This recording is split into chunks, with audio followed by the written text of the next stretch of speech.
Hey guys, Trevor with eCommerce Paradise. Today I'm going to talk to you about Google Merchant Center suspensions for misrepresentation. It's a common issue now with new high-ticket dropshipping stores that are just launching, and I'll talk about why they're doing it and some workarounds and my solution for moving forward.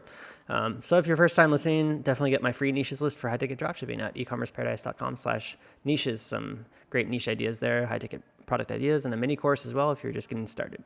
All right, so with Google Merchant Center, the setup process is pretty simple, and I go through it in my course, the High Ticket Dropshipping Masterclass, like full step-by-step over the shoulder. So if you want to get into that, you can go check it out, ecommerceparadise.com/masterclass.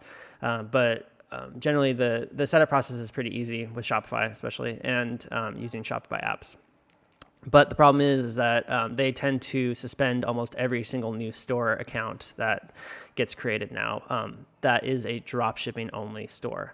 And I think it's because during the pandemic, they were seeing a lot of scammers, and usually from outside of the country, the US, set up new stores and new accounts and then sell products and then not actually fulfill them, right? And so they probably got in some hot water with the FTC or something like that. I'm just guessing, but that could be one of the reasons why they're doing this now.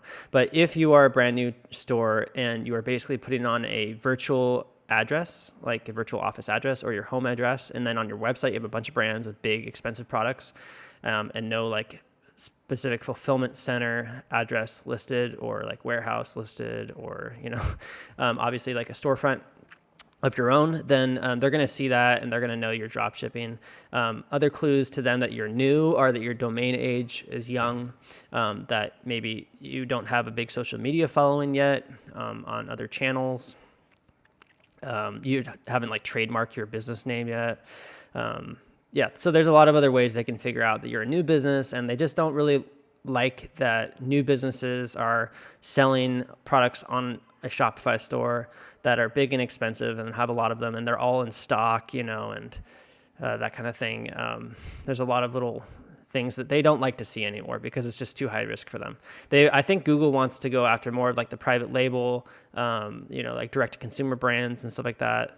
Brands that actually stock the products that they sell and their own fulfillment center and fulfill the orders and provide their own like service and stuff like that. Probably because, the consumer has a better experience that way. Now, that doesn't mean they're going and suspending old accounts. Old accounts that like were created before this happened are kind of grandfathered in. And that's what I've been kind of going with for, the last couple of years, is using older accounts that were grandfathered in. And I've run out of those now. So starting new accounts has become an issue, and especially for clients. So what I'm doing now is deciding that I'm actually going to start new stores. Instead of using Google ads, I'm going to start them using Bing ads, Microsoft ads, because Microsoft ads is much better with their support. See, Google Merchant Center, their support doesn't help you at all, and they can't help because they're just not connected to the team that actually does the reviews. And the team that does the reviews doesn't talk to the actual store owners directly for some reason. So they've created a barrier there, unfortunately, and it's kind of sad to see. I think Google has just gotten too big, and now because of that, they have gotten burned probably, and they're setting up processes to avoid getting burned again in the future. And that just means like not approving these types of businesses anymore right away. So Google ads does tend to get like the bulk of the traffic. It's the biggest search engine. But Bing ads works great as well, and especially for older demographics. So if you have an older demographic, usually they use Bing ads, or usually they use Bing more often than Google Chrome because they have a Microsoft computer at home. And so definitely recommend getting Bing ads set up. Now, Bing ads is the same as Google ads. Almost everything is the same. There's little differences, but mostly is the same. So the setup process is very similar. You got to set up Bing Merchant Center, set up Bing Webmaster Tools, and then Bing ads, shopping campaigns, search ad campaigns, dynamic remarketing, audiences, do bid adjustments on devices, locations, and time of day, things like that.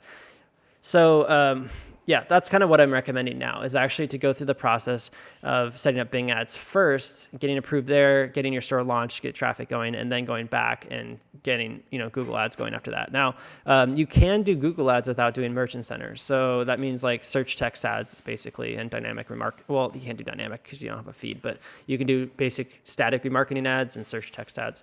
It's a bit of a manual process. You got to do a search text ad that's specific to the keyword for each page. So like each collection has its its own ad, that kind of thing.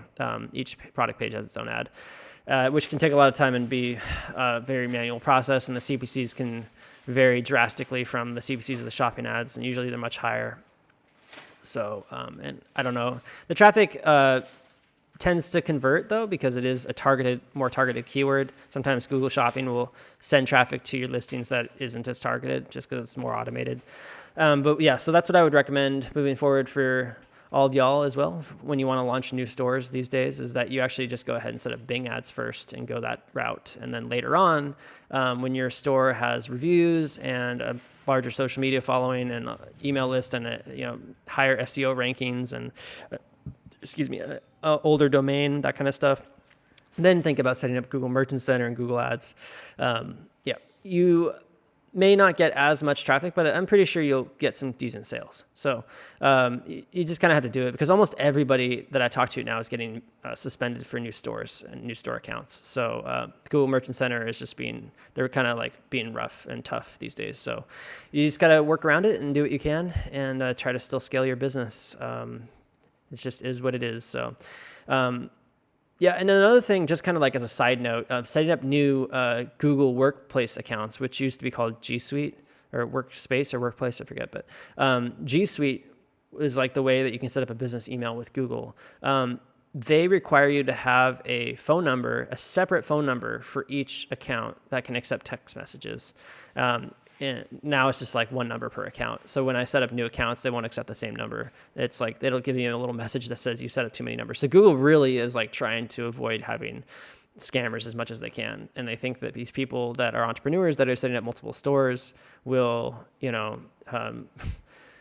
that they are like scammers, which we're not, but we look like them.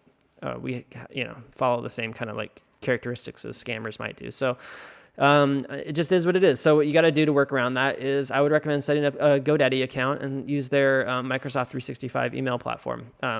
Super easy to set up, same price. You just use Outlook instead of Gmail. So same, again, it's just a different platform and it's based on Microsoft instead of Google. I think for the future of this, is that Google is going to eventually lose their market share that they have right now with the advertising platform that they use. And a lot more of it's going to go towards Microsoft just because it's starting like this. And it's been kind of going like this for the past year or two. I really noticed it starting early 2021, actually. And then, after that, it just really had a lot of problems with Google Merchant Center ever since. So they're probably going to have a lot of new merchants on Google Merchant Center. And then Google Ads is going to become just kind of the place where you see like the older stores. And a lot of people are going to go to Microsoft ads instead and shop around more than just Google, because they're only going to see older stores on Google and they're not going to see all the new stores. New stores, tend to have to be more competitive to get market share, right? So people can get a better deal sometimes with new stores. So that's why people like to shop the newer stores instead of the older stores. So that's probably just the way things are going to go. Google is doing this to protect themselves, but at the same time, they're going to, have to deal with the consequences later on as well. So just so you guys know, that's kind of how things are going. Have more of a focus on Bing ads in the beginning just because it's easier to get approved, and hope it works out. And let me know in the comments how it goes for you guys and what issues you have. And if you have any questions, you can always reach out to me too. Okay. Thanks. And I'll see you in the next video.